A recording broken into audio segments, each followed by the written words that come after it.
আড়াই মাসে কিন্তু শুধু মাধবপুর, এটা শুধু আপনাদের ইচ্ছার কথা বললাম, সোনারগাঁয়ের ইচ্ছা আলাদা। বিএডিসির মাধ্যমে উপজেলায় 8টি খাল খননের প্রস্তাব করা হয়েছে। আমার আটটা খাল করবে আড়াই মাসের ভিতরে প্রস্তাব।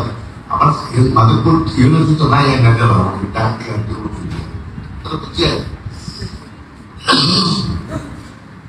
মাধ্যমে উপজেলা ইউনিয়ন ও গ্রাম সড়কের অন্তত 100 মিটার সেতু নির্মাণ। দ্বিতীয় প্রকল্পের আওতায় 13টা ব্রিজ, 13টা পুল কালভার্ট প্রস্তাব করা হয়।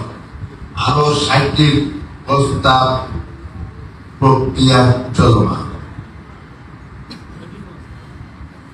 এলজিডি 3 নম্বর, এলজিডির মাধ্যমে সামাজিক অবকাঠামো উন্নয়ন প্রকল্প আওতায় মাধবপুর উপজেলার 11টি ইউনিয়ন ও একটি পৌরসভার ধর্মীয় সামাজিক প্রতিষ্ঠান উন্নয়নের বাস্তবায়নে 120টা মসজিদ এবং কবরস্থান, ঈদগাহ, শ্মশান, মন্দিরের উন্নয়ন কাজের জন্য প্রস্তাব করা হয়েছে।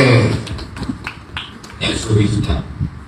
এলজিডির মাধ্যমে সিলেট বিভাগের গ্রামীণ অবকাঠামো উন্নয়ন প্রকল্প 100 কোটি টাকা রাস্তা শীর্ষ প্রকল্পের আওতায় মাধবপুর উপজেলা 123টি রাস্তার কাজের প্রকল্প প্রস্তাব করা হয়েছে। জীবনে শুনছিলেন কেউ?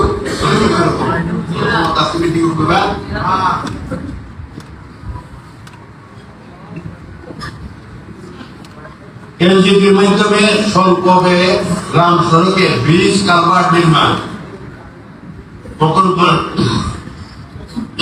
মাধবপুর উপজেলা 127টি অনূর্ধ্ব 30 মিটার দৈর্ঘ্যের বক্স কালভার্টের নির্মাণ করার প্রস্তাব করা হয়েছে। 127টি কালভার্ট এলজিডির মাধ্যমে উপজেলা বিশেষ তাহলে উপজেলা অফিস কেন আছে মাধবপুরকে দেখেন দেখুন। এলজিডির মাধ্যমে উপজেলা কমপ্লেক্সের নির্মাণ প্রস্তাব করা হয়েছে। 30 বছর 40 বছর হয়েছে সব জায়গায় উপজেলা কমপ্লেক্স হয়, মাধবপুর হয় না কেন? আমি 2 মাসের ভিতরে দরকার প্রস্তাব পাঠাইছি কমপ্লেক্স।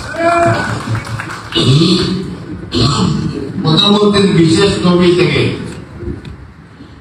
26 লক্ষ টাকা 8টি মসজিদ মন্দিরের